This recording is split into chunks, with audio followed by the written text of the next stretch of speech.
Thanks very much, Chair, and thank you to our witnesses for being here. Mr. Chu, the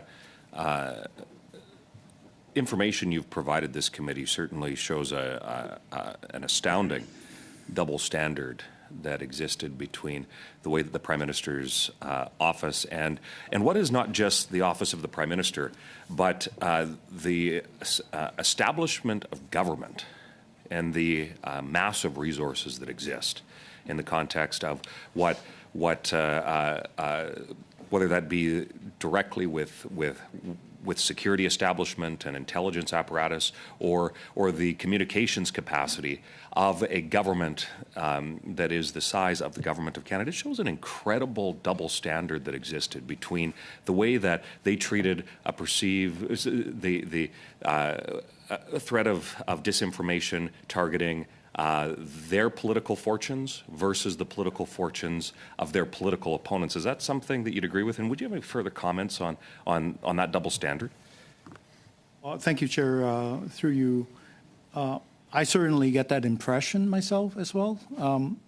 The Panel of Five and the Site Task Force, these are decision makers that aggregate and assess on aggregated information that is provided to them. So they are very far from where disinformation and misinformation happens locally. Canada has 338 ridings right now. There are many communities and ridings in that are relatively in isolation, perhaps.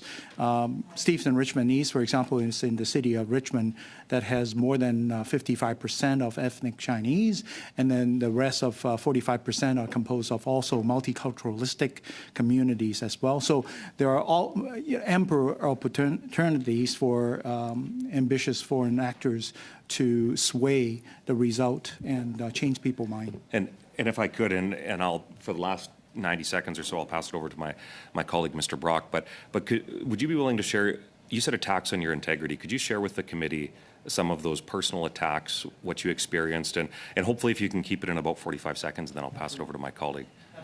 Even until recently, when I testify when I was summoned at the commission hearing, there had been still disinformation being spread on CRTC regulated airwaves that says I am a liar, that says there has been zero proof for the Uyghur genocide that I advocated, that my proposed registry for foreign interference, it's entirely designed to persecute Chinese. So these attacks continue. I imagine they're concerned about me running again, and therefore harming their ability to propagate these attacks.